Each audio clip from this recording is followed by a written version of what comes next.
Então já já nós vamos balançar as redes do Campeonato Brasileiro da Série B. Tem a partida do Guarani importantíssima que acontece amanhã aqui em Campinas no Estádio Brinco de Ouro. Mas a gente começa a edição de hoje com as notícias do Legislativo, porque a Mirna Abreu já está aqui nos nossos estúdios. Então seja bem-vinda e bom dia, Mirna. Bom dia, Gabriel. Bom dia a você aí de casa. E a gente começa falando de uma ação parlamentar da vereadora Guida Calisto, que questiona a prefeitura através de um requerimento sobre o horário de funcionamento da Estação Cultura, porque houve alteração e não foi avisada a população.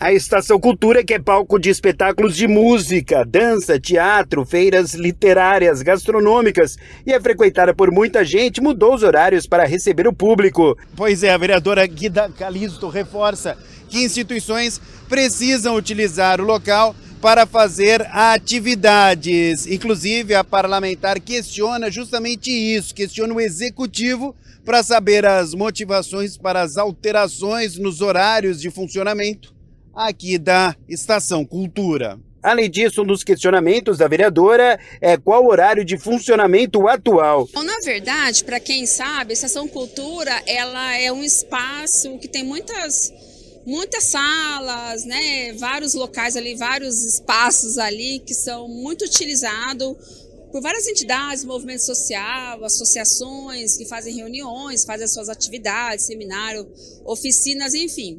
E o que chegou para nós é o seguinte, que houve uma alteração no horário de fechamento e que essas entidades estavam tendo dificuldade de poder agendar, de poder realizar as suas reuniões, as suas atividades.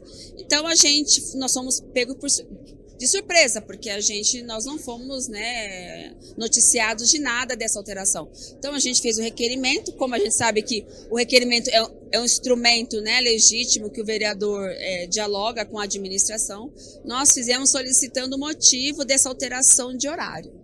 Ainda de acordo com a vereadora Guida Calisto, os moradores de Campinas precisam aproveitar o máximo possível os espaços públicos. Sim, a nossa cidade é uma cidade muito grande, é uma cidade que tem muitos movimentos, muitas entidades, muitas organizações que necessitam de espaços públicos, né? Porque ninguém tem condição, as entidades são entidades do movimento social, ninguém tem condição de ficar pagando, enfim. E aí a gente tem que entender que o espaço público é para a cidade de Campinas, né? É para a população, é para essas entidades. Então, o requerimento foi nesse sentido. Por que se mudou? Me parece que já teve alguma resposta, né, assim, meio que informal, que foi uma questão de ajuste, de falta de profissionais, que é uma outra situação complicada, né? Que, enfim, mas que logo vai estar restabelecido se já não foi né, reorganizado o horário, mas que a gente espera que seja o mais rápido possível. A gente segue aqui com as notícias do Legislativo e, Mirna, ontem aconteceram 2 reuniões de comissões permanentes. Sim, olha, na tarde de ontem a gente teve a primeira reunião da Comissão de Proteção e Defesa das Crianças e do Adolescente, que discutiu a questão da inclusão escolar. Veja como foi. Com o tema Os Desafios da Inclusão, a Comissão Permanente de Defesa dos Direitos da Criança, do Adolescente e da Juventude realizou sua 6ª reunião. A presidente da comissão, Débora Palermo, comandou o debate. Extrema relevância e importância, considerando os grandes desafios que tanto os pais, as crianças, os adolescentes, os jovens, adultos com deficiência encontram, desde a inclusão escolar, na saúde, no mercado de trabalho, e também a dificuldade dos educadores, dos professores, das escolas, né, para atender esses alunos, e das entidades também que encontram grandes desafios para garantir o que é direito, né, das pessoas com deficiência, o atendimento especializado e as tecnologias assistivas, próteses, órteses que eles necessitam. Um dos participantes da reunião, Luiz Mariguete, diretor adjunto da Secretaria de Educação, comentou sobre as dificuldades de realizar a inclusão nas escolas do município. Acho que essa questão é importante deixar claro por quê. Quando a gente vai falar dos desafios da inclusão, a educação especial ela é, sem dúvida, um aspecto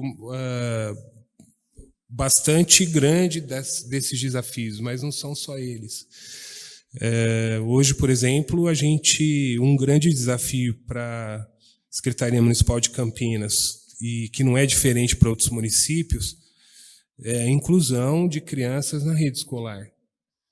De todas elas, não as crianças com deficiência, né? Todo mundo sabe do déficit que a gente tem, por exemplo, na educação infantil.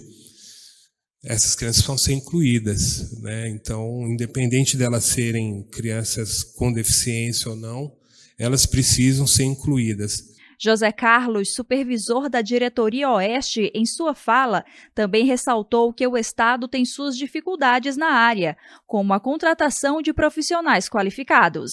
E Luciana Reis, coordenadora pedagógica, reforçou a importância de formar profissionais. Durante a reunião, a vereadora Débora Palermo se ausentou por um tempo e quem assumiu a mesa foi o parlamentar Carmo Luiz. Eliane Trevisan, diretora da APAI, pediu por um debate mais amplo sobre o assunto. Nós temos que começar a provocar um pouco mais, sabe, discussões, e que todos falam a mesma coisa, mas sempre a gente fala nos nossos lugares. E nós temos que fazer provocações na interface da saúde, da educação e da assistência social. Se inverter a ordem da assistência social, da educação e da saúde. Quando nós tentarmos unirmos numa política pública que converse entre a interface da criança com ou sem deficiência, na rede de cuidados que é necessário ter com toda criança, do nascer ao seu desenvolvimento. Carolina Sandrone, diretora da Pestalozzi, ressaltou que é necessário incluir a família no acompanhamento da pessoa com deficiência. Em sua fala, a convidada, a doutora Juliana Soares, membro da Comissão dos Direitos da Pessoa com Deficiência da OAB, que é mãe de uma criança com síndrome de Down, deixou claro que é necessário criar políticas que acolham as famílias quando descobrem que o filho irá nascer com alguma deficiência. A vereadora Débora Palermo voltou à mesa para encerrar a reunião e fez um resumo do debate. Nós sempre trazemos essa discussão à pauta porque é importante, porque só dessa forma a gente consegue apontar as políticas públicas, os desafios, aquilo que nós precisamos avançar, né, tanto a nível municipal, como estadual, como em todo o país, né, para essas crianças com deficiência. Então, é de suma importância poder estar falando com quem realmente trabalha no dia a dia com esse público, com essas famílias, né, para entender e ajudá-los a garantir esses direitos para essas crianças, adolescentes, jovens e adultos com deficiência. E a segunda reunião da tarde desta quinta-feira foi a da Comissão Permanente de Cultura, que discutiu os espaços para espetáculos teatrais na cidade. Confira. Comandada pelo vereador Paulo Búfalo, a Comissão Permanente de Cultura se reuniu pela sexta vez. Na pauta do dia, o tema foi Diversidade Cultural.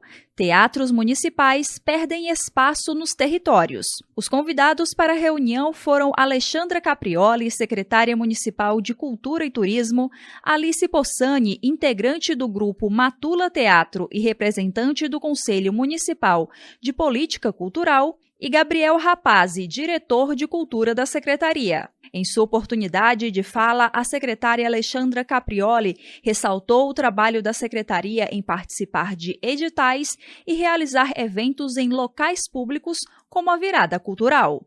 A gente tinha um objetivo de conseguir trazer um evento grande, que mexesse com a cidade, né? E, propositalmente, muitas pessoas nos questionaram, por que vocês não fazem na Arautos da Paz, por que vocês não fazem no Largo do Rosário? E eu acho que vocês vão entender as nossas razões, né, de fazer na nossa casa. Acho que a gente estava no momento de fincar o pé na Estação Cultura e mostrar que aquilo era a nossa casa. Então, aquilo foi, assim, muito uma decisão coletiva da Secretaria, entendendo que era um momento oportuno de mostrar que a gente tem ocupação daquele lugar e toda a potencialidade que a pandemia retirou da gente, mas que está lá latente. Gabriel Rapazzi reforçou a importância dos espaços culturais no município. Acho que quando a gente está falando de teatro, a gente tem que ter em mente que a gente não está tratando apenas de um espaço que as pessoas que vão para lazer ali à noite se interessam.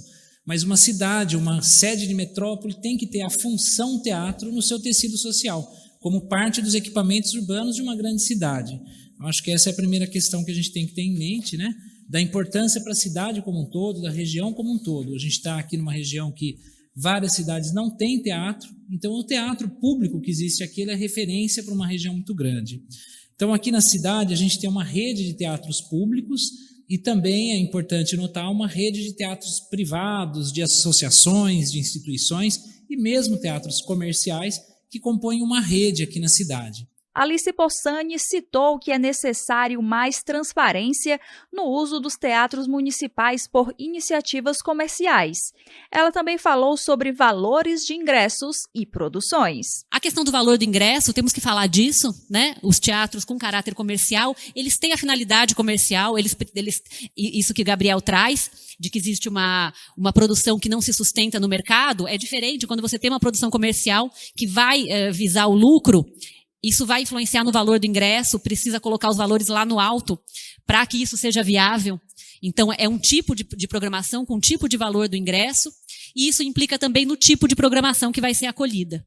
Então, a gente está falando de programações que estão muito mais ancoradas no que a gente chama de campo do entretenimento do que de uma produção cultural e artística crítica que visa o desenvolvimento da linguagem artística como um todo. Que isso, né, esse desenvolvimento da linguagem artística vai acontecer nas produções que os teatros municipais e públicos acolhem. Mirna, hora de nós falarmos agora sobre homenagem, porque nós tivemos reunião solene. Isso, essa reunião solene aconteceu em uma escola municipal aqui de Campinas para a entrega do diploma de mérito educacional. Confira. A cerimônia de honraria foi realizada na quadra da Escola Municipal de Ensino Fundamental de Educação Integral, Padre Francisco Silva. A proposta da homenagem veio do vereador Paulo Búfalo, que é presidente da Comissão Permanente de Cultura na Câmara de Campinas.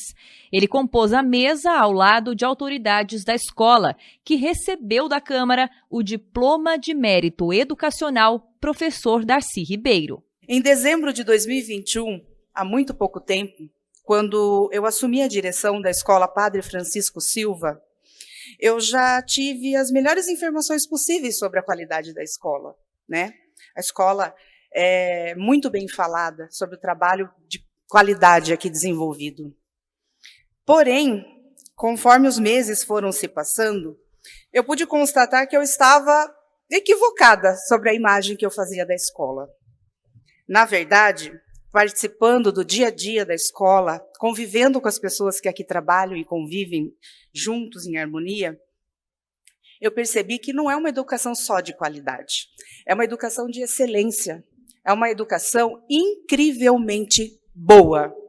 E é por isso que a procura por nossa escola ela só aumenta dia a dia.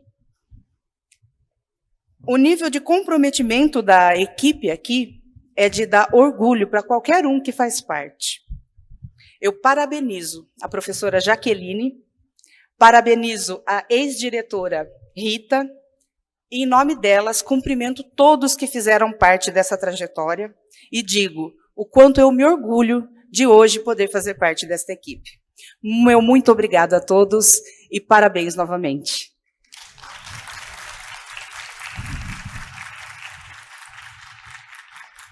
Também recebeu o diploma de mérito educacional a professora Jaqueline de Meira Bissi. Ela se emocionou durante o discurso de agradecimento na tribuna. Quero dizer que eu me sinto muito honrada por estar recebendo essa homenagem. A gente não imagina quando a gente realiza um trabalho. Ai, não vou conseguir.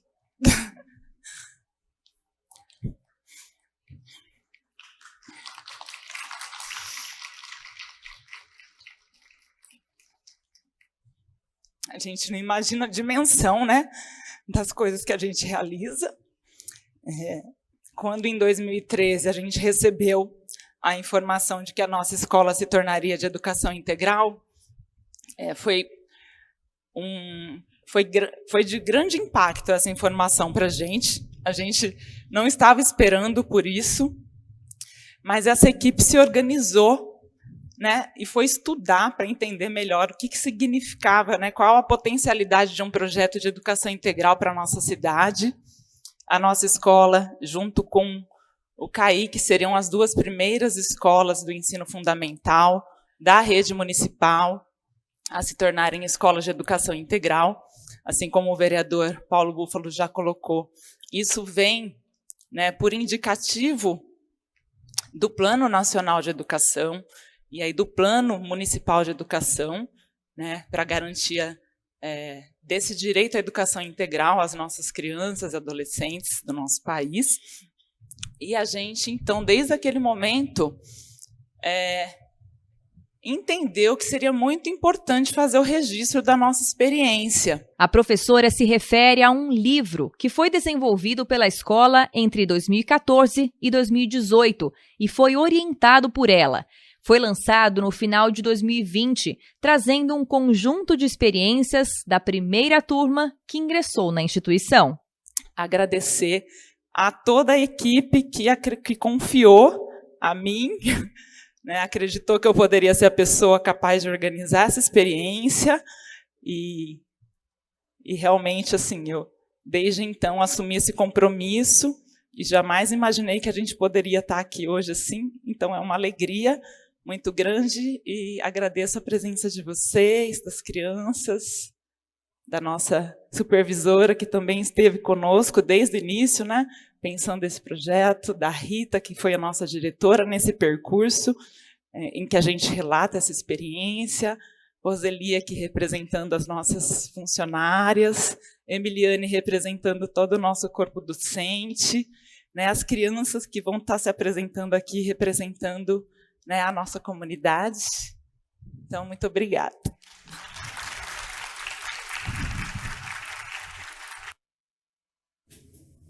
Receber a honraria é sempre um momento de emoção, né, Mirna Abreu? E hoje à noite tem mais. Hoje a gente tem uma reunião solene lá no Teatro Bento Quirino a partir das 8 horas da noite para a entrega do título de cidadão emérito a Vinícius Sampaio do Otaviano. A iniciativa é do vereador Luiz Rossini e essa reunião solene será transmitida ao vivo pela TV Câmara Campinas. E atenção você que está nos acompanhando, porque o horário eleitoral gratuito começa hoje, daqui a pouco, para as TVs, né? Isso mesmo, por isso que a gente teve aí uma adequação no horário do Câmara Notícia, que nesse período vai começar às 11h30 da manhã, porque a partir de hoje nós temos 2 horários para a transmissão da propaganda eleitoral, da 1 da tarde a 1h25 e depois das 8h30 da noite às 8h55. Lembrando que quando tiver conflito de horário com a realização de reuniões ordinárias, solenes e outras reuniões que são transmitidas ao vivo pela TV Câmara Campinas, a transmissão será interrompida na TV aberta e a cabo, porém ela continuará sendo transmitida nas redes sociais e também no streaming no site campinas.sp.leg.br. Informações importantes da Mirna Abreu, daqui a pouco, a partir da 1 da tarde, então começa o horário eleitoral gratuito. Mirna Abreu, quero agradecer pelas notícias do Legislativo.